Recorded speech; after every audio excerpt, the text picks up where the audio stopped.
until it just kept going and going.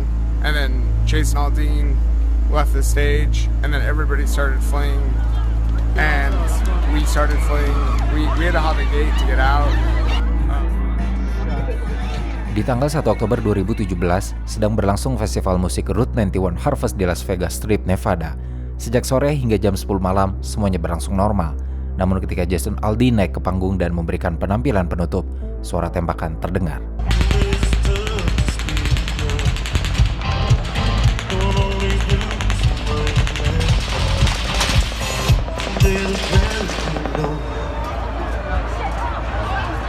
Penonton awalnya mengira kalau itu adalah suara kembang api, tapi ketika penonton di belakang mulai berjatuhan secara acak, kepanikan langsung pecah dan menyusul semakin banyak serangan.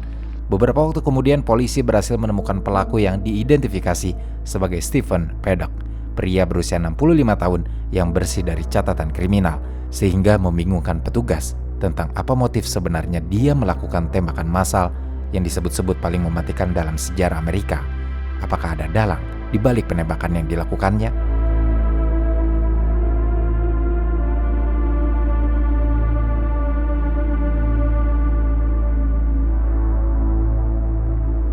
Festival musik Route 91 Harvest diadakan selama 3 malam berturut-turut di Las Vegas Strip, Nevada. Perlu diketahui kalau wilayah The Strip terkenal sebagai wilayah pusat kasino dan hotel resort. Tidak mengherankan kalau tempat ini selalu ramai dengan hiburan. Lokasinya yang strategis juga telah membuat panitia festival musik Country Road 91 Harvest menjadikannya tuan rumah untuk setiap pertunjukan yang mereka adakan sejak 2014. Mereka menggunakan Las Vegas Village, lahan seluas 6 hektar yang memang biasanya digunakan untuk pertunjukan luar ruangan, sebagai lokasi festival musik Country Road 91 Harvest. Di tahun-tahun sebelumnya, tidak pernah terjadi masalah apapun selama festival musik diadakan, dan ini membangun keyakinan kalau lokasi ini aman. Namun, malam itu di tanggal 1 Oktober 2017, semuanya akan menjadi berbeda. Tercatat bahwa ada lebih dari 22.000 penonton yang hadir di malam terakhir festival. Semuanya masih berlangsung sesuai susunan acara sampai di jam 10 malam. Jason Aldean naik ke panggung dan memberikan penampilan penutup kepada penonton. Tapi tidak lama kemudian, antara jam 22:05 hingga jam 22:15, suara senapan terdengar. Awalnya hanya beberapa tembakan, dan orang-orang mengira kalau itu adalah suara kembang api penutup festival. Tapi kemudian, tembakan lain terlepas tanpa henti dan banyak orang mulai berjatuhan. Peluru yang keluar dalam sekali tembakan berkisar antara 80 hingga 100 peluru. Kepanikan pun pecah. Semua penonton berusaha mencari tempat berlindung, tapi karena pagar pengaman menghambat mereka untuk melarikan diri, maka makin banyak orang yang menjadi sasaran peluru acak tersebut. Tembakan terus berlanjut dengan beberapa kali jeda sebentar. 10 menit yang menegangkan baru benar-benar berakhir di jam 22:15. Sebagian besar penonton konser pun berhasil meninggalkan tempat itu. Diketahui bahwa pada saat yang sama ketika peluru menyasar ke penonton konser, 8 peluru juga ditembakkan ke tangki bahan bakar jet besar di Bandara Internasional McCarran yang berjarak beberapa ratus meter dari lokasi konser. 2 peluru mengenai bagian luar tangki, dengan 1 peluru menembus tangki. Untungnya, bahan bakarnya tidak meledak karena sebagian besar bahan bakar jet adalah minyak tanah, yang kecil kemungkinannya akan terbakar jika terkena peluru. Selama penembakan masih berlangsung, kepolisian sudah menerima laporan dari para penonton yang panik. Petugas polisi awalnya bingung apakah tembakan tersebut berasal dari Teluk Mendeley, hotel Luxor di dekatnya, atau langsung dari tempat festival. Petugas akhirnya berhasil menemukan beberapa kilatan moncong senapan dari tengah sisi utara Teluk Mendeley dan merespon ke hotel. Mereka juga sebelumnya telah mendapat laporan dari 2 petugas Hotel Mandalay Bay yang sedang bertugas di lantai 31 bahwa terdengar suara tembakan dari lantai 32. Di jam 10 malam, beberapa menit sebelum tembakan, sebenarnya salah satu penjaga keamanan hotel yang bernama Jesus Campos telah dikirim ke lantai 32 untuk menyelidiki alarm keamanan pintu. Tapi anehnya, pintu yang dimaksud itu masih tertutup dan Campos hanya menemukan bracket berbentuk L yang disekrup ke pintu dan kusennya sehingga pintu tersebut tidak bisa dibuka. Campos melaporkannya kepada atasan, tapi di saat yang bersamaan dia juga mendengar suara yang berasal dari kamar 32135 sehingga Campos menyelidiki kamar tersebut. Begitu tiba di depan kamar, saat itu sekitar jam 22:05, Campos ditembaki juga dari balik pintu dan pakanannya terkena salah satu dari sekitar 35 peluru yang ditembakkan oleh pelaku. Campos masih sempat berlindung dan memberi laporan tentang penembakan tersebut. Ada keyakinan dalam dirinya bahwa pelaku menembaknya menggunakan senapan angin. Di momen tersebut, di lantai yang sama memang sedang ada petugas pemeliharaan gedung bernama Stephen Skak yang dikirim untuk memperbaiki pintu yang rusak. Campos menghampirinya dan menyuruhnya berlindung. Mereka sempat menghubungi petugas operator hotel untuk memintanya menelpon polisi. Namun tidak ada yang tahu pasti kapan pemilik Mandalay Bay dan Departemen Kepolisian Metropolitan Las Vegas terhubung untuk menginformasikan penembakan yang terjadi di hotel. Petugas polisi sendiri baru tiba setelah mendapat laporan dari petugas hotel di lantai 31 dan mereka sampai di lantai 32 di jam 22:17 menit. Semenit kemudian, petugas polisi bertemu Campos yang masih berlindung. Campos membantu mengarahkan unit kepolisian ke kamar pelaku dan setelahnya dia membantu mengevakuasi tamu-tamu lain di lantai tersebut. Baru kemudian dia mencari pertolongan medis untuk menangani luka di kakinya. Kepolisian mengirim 8 petugas tambahan ke lantai 32 sekitar jam 22:26 menit hingga jam 22:30 menit. Mereka bersiap untuk mendobrak pintu secara manual. Saat itu tembakan sudah berhenti. Sebagian petugas bergerak secara sistematis menyusuri lorong, mencari dan membersihkan setiap ruangan menggunakan kunci utama yang disediakan oleh Campos. Di jam 22:55 menit, akhirnya petugas selesai mengevakuasi para tamu di lantai 32 dan melanjutkan untuk menerobos kamar 32135 menggunakan bahan peledak. Penerobosan itu baru dilakukan pada jam 23:20 menit, lebih dari 1 jam setelah petugas tiba di lantai 32. Ketika petugas masuk ke kamar, mereka menemukan seorang pria yang tewas di lantai akibat luka tembak di kepala, yang sepertinya dilakukan oleh dirinya sendiri. Pria yang ditetapkan sebagai tersangka utama itu bernama Stephen Paddock. Polisi tidak menemukan orang lain lagi di 2 kamar yang disewa selain dirinya. Pertanyaannya, siapa Stephen Paddock?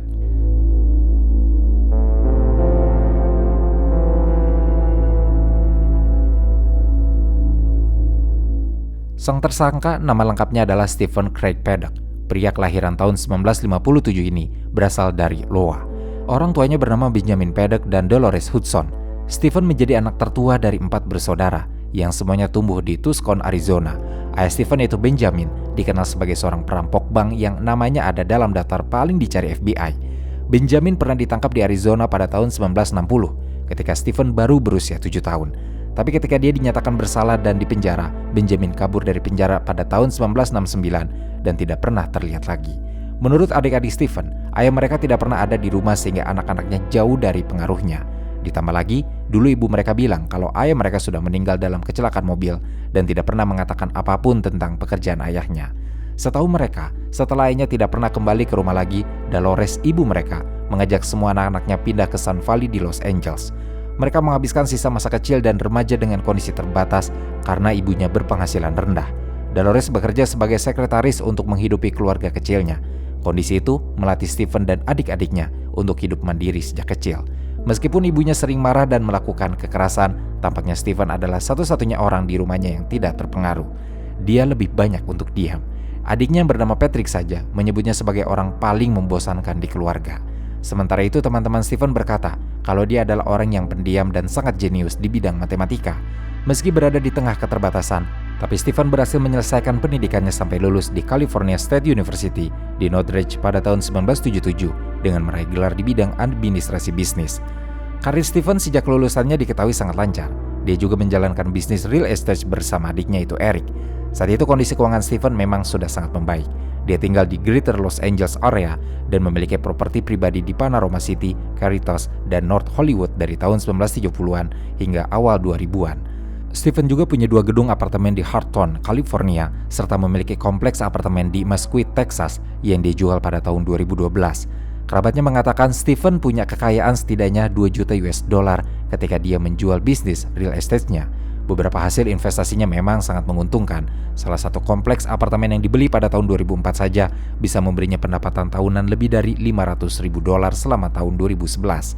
Sumber kekayaannya tidak cuma dari investasi dan bisnisnya saja. Stephen juga orang yang senang berjudi. Diketahui kalau dia memperoleh banyak keuntungan dari hobi judinya ini, walaupun sampai sekarang laporan kemenangannya tidak pernah terungkap. Meskipun dia terbilang sebagai penjudi kelas tinggi, tapi karena dia hanya bermain video poker, Stephen sama sekali tidak terkenal di kalangan penjudi berisiko tinggi di Las Vegas dan tidak dianggap sebagai whale atau high roller oleh kasino. Waktunya sering dihabiskan di kasino. Dia jarang berinteraksi dengan orang lain, apalagi Stephen juga tidak punya istri dan anak. Dia dulu pernah menikah 2 kali, tapi semuanya berujung pada perceraian. Di usianya yang terbilang tua, Stephen memilih tinggal di kompleks pensiunan di Mesquite, Nevada bersama pacarnya. Tetangganya bilang kalau Stephen sangat pendiam dan tidak begitu menonjolkan diri di lingkungan sosial. Bahkan meskipun saat kejadian penembakan, dia diketahui punya banyak senjata. Sebenarnya fakta tersebut sangat mengejutkan bagi tetangga-tetangganya, karena Stephen tidak pernah terlihat di klub senjata atau lapangan tembak setempat. Dalam kesaksian kenalan Stephen yang berasal dari Australia, diketahui kalau Stephen ini merupakan orang yang sangat jenius dan penuh dengan perhitungan. Itu sebabnya dia sering memenangkan perjudian di kasino karena dia menerapkan perhitungan algoritma pada mesin judi yang dimainkannya. Selain itu, kenalannya juga mengetahui kalau Stephen ini sangat fasih dalam undang-undang senjata dan amandemen kedua yang mengatur kepemilikan senjata. Walaupun dengan fakta-fakta tersebut, kenalannya berpikir dia tidak pernah membayangkan kalau Stephen adalah pelakunya, karena selama mengenalnya, Stephen adalah orang yang sangat baik dan dermawan. Di tahun-tahun terakhir hidupnya, dia bahkan lebih banyak menghabiskan waktu di luar AS bersama pacarnya untuk berlayar ke beberapa negara, termasuk ke Filipina, negara asal pacarnya. Selama hidup, Stephen bukan tipe orang yang akan membuat masalah. Bahkan polisi saja hampir tidak menemukan catatan kriminal yang dilakukannya. Satu-satunya catatan saat dia harus berurusan dengan penegak hukum adalah karena surat tilang akibat kecerobohan mengemudi yang terjadi beberapa tahun sebelum penembakan. Dan kasus itu pun sudah selesai di pengadilan. Sementara dalam catatan pengadilan, selain masalah tilang tersebut, Stephen juga pernah datang untuk kasus lain, yaitu saat dia menggugat kasino Cosmopolitan of Las Vegas di bulan September 2012 karena Stephen terpeleset dan jatuh di lantai yang basah tanpa penghalang hingga akhirnya terluka. Gugatan itu pun sudah diselesaikan. Sejatinya, Stephen adalah orang baik, lurus, dan tidak pernah terpikirkan ia akan menjadi tersangka dalam kasus tembakan paling brutal di Amerika.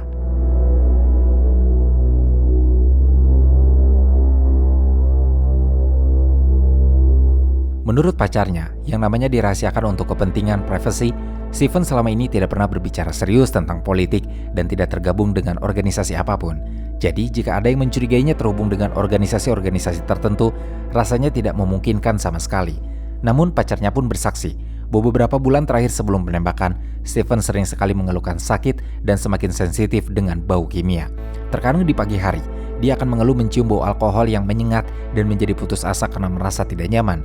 Kondisinya ini membuat dokter meresepkannya Valium untuk anti kecemasan yang memang sudah dikonsumsinya sejak 2013 dan dari catatan medisnya diketahui bahwa dia masih membeli obat tersebut sekitar 4 bulan sebelum penembakan.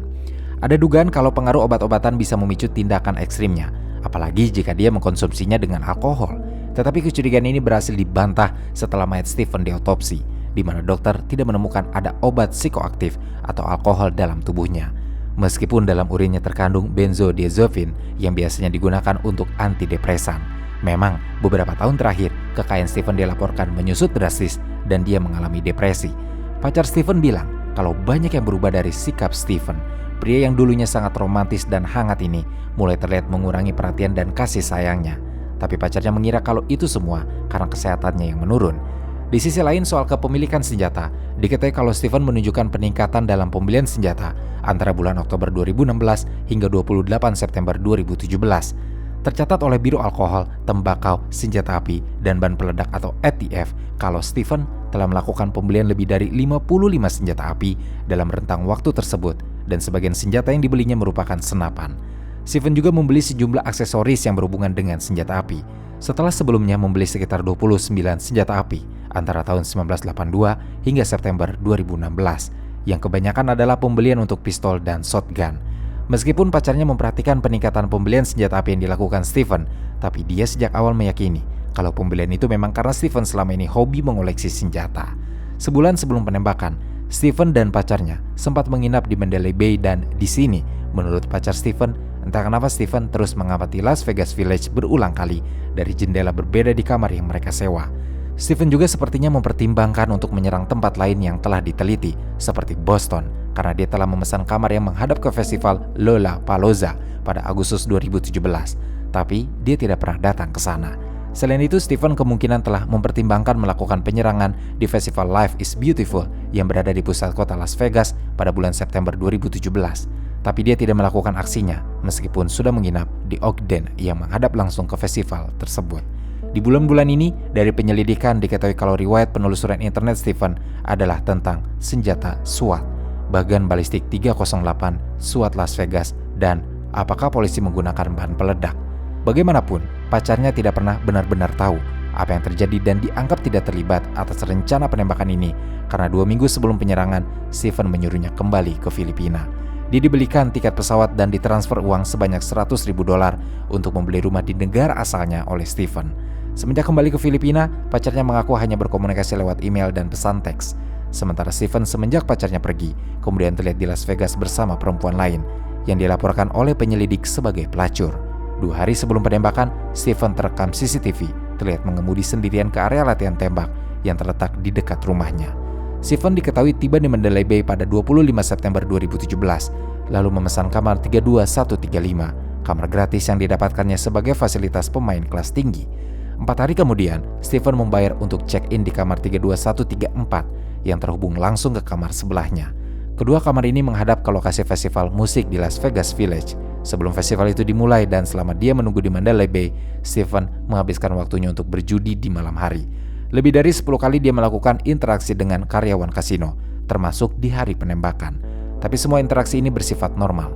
Dari catatan riwayat perjalanannya, diketahui bahwa Stephen sempat pulang ke rumahnya di Mesquite dan kembali membawa 5 koper ke kamarnya pada tanggal 25 September, 7 koper pada tanggal 26 September, 2 koper pada tanggal 28 September, 6 koper pada tanggal 30 September. Dan terakhir pada hari penembakan di 1 Oktober, diketahui dia masih membawa 2 koper lagi. Pelayan hotel mengaku membantunya membawa koper-koper tersebut, tapi mereka tidak mencurigai apa isinya. Mereka juga tidak curiga ketika di tanggal 30 September, tiba-tiba saja tidak seperti biasanya, Stephen memasang tanda "Jangan ganggu" di kedua pintu kamar sewaannya.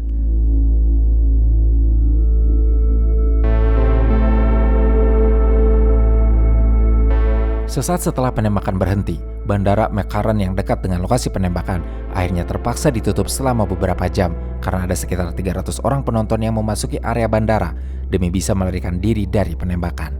Landasan pacu ditutup, penerbangan dialihkan, dan ada juga yang dibatalkan. Sebagian besar Las Vegas Boulevard pun ditutup sementara ketika SWAT menyisir jalan. Sementara itu, di kamar sewaan Stephen ada 24 senjata api, amunisi dalam jumlah besar, dan sejumlah magasin berkapasitas tinggi yang masing-masing mampu menampung hingga 100 butir peluru. 10 senjata api yang ada merupakan senapan semi-otomatis tipe AR-15 kaliber 223. Lalu ada 8 senapan jenis AR-10 kaliber 308, 1 senapan bolt action Ruger Amerika kaliber 308, serta ada 1 pistol Smith & Wesson model 342 kaliber 38. Beberapa senapan AR-15 dilengkapi dengan pegangan vertikal ke depan dan bump stock yang terakhir memungkinkan senjata untuk menggerakkan pemicunya dengan kecepatan 90 putaran dalam 10 detik. Senapan AR-10 miliknya juga dilengkapi dengan berbagai teleskop dan dipasang pada bipod. Stephen diketahui telah menembakkan total 1058 peluru dari 15 senjata api, 1049 peluru dari 12 senapan AR-15, dan 8 peluru dari 2 senapan AR-10. Sementara ada 1 peluru dari pistol Smith & Wesson yang dia gunakan untuk menghilangkan nyawanya sendiri. Semua senjata yang ada tercatat telah dibeli secara sah dan legal di Nevada, California, Texas, dan Utah. Selain senjata tersebut, amonium nitrat yang biasanya digunakan untuk alat peledak rakitan ditemukan di bagasi SUV Hyundai Tucson miliknya, bersama dengan 1.600 butir amunisi dan 23 kg tannerite, bahan peledak pinner. Meskipun sebenarnya Stephen punya niat jahat dengan alat-alat di bagasi mobilnya tersebut, tapi dia tidak merakit alat peledaknya. Di lokasi festival, kepanikan massal masih terjadi. Tercatat ada 60 korban yang tewas akibat luka tembak, terdiri dari 36 perempuan dan 22 laki-laki. 31 diantaranya dinyatakan meninggal di tempat kejadian, sementara 27 meninggal di rumah sakit. 2 korban sisanya tewas beberapa tahun kemudian karena komplikasi luka tembak yang semakin parah. Sebenarnya, belakangan korbannya bertambah menjadi 61 setelah dikabarkan ada seorang korban selamat yang memutuskan untuk mengakhiri hidupnya sendiri karena depresi. Selain korban tewas, ada sedikitnya 867 orang terluka, di mana 413 diantaranya mengalami luka tembak dan terkena serpian peluru. Kebanyakan korban segera dilarikan ke 8 rumah sakit setempat. Kebanyakan korban memerlukan transfusi darah. Pihak rumah sakit sempat kerepotan karena stok darah mulai menipis.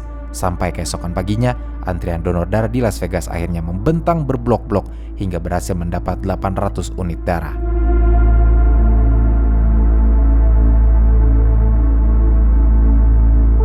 Meskipun penyelidikan sudah dibantu oleh FBI dan ATF, tapi hasilnya masih jadi tanda tanya besar. Pada awal penyelidikan mereka, penyidik menemukan kamera pengintai tersembunyi yang ditempatkan di dalam dan di luar kamar hotel. Diduga agar Stephen bisa memantau kedatangan orang lain. Namun kamera tidak dalam mode rekam, jadi hanya untuk memantau secara langsung. Polisi juga menemukan catatan tulisan tangan di ruangan yang menunjukkan Stephen sepertinya telah menghitung jarak, angin, dan lintasan dari suite hotel di lantai 32 ke penonton konser yang dia targetkan di tempat festival. Selain itu ada rompi anti peluru dan alat bantu pernapasan yang tidak digunakan oleh Stephen. Tapi dua benda itu membuat kepolisian menduga kalau Stephen sebenarnya ingin melarikan diri dari tempat kejadian setelah penembakan. Dan mungkin dia mendapat bantuan dari kaki tangannya. Tapi dugaan bahwa Stephen punya kaki tangan belum bisa dibuktikan. Departemen Kepolisian Metropolitan Las Vegas merilis laporan awal mengenai peristiwa tersebut pada tanggal 18 Januari 2018. Polisi berasumsi bahwa Stephen bertindak sendirian dan belum mengetahui motifnya. Tidak ada kaitan yang teridentifikasi dengan kelompok pembenci, kelompok teroris, atau ideologi apapun, dan dia tidak mencatat alasan tindakannya.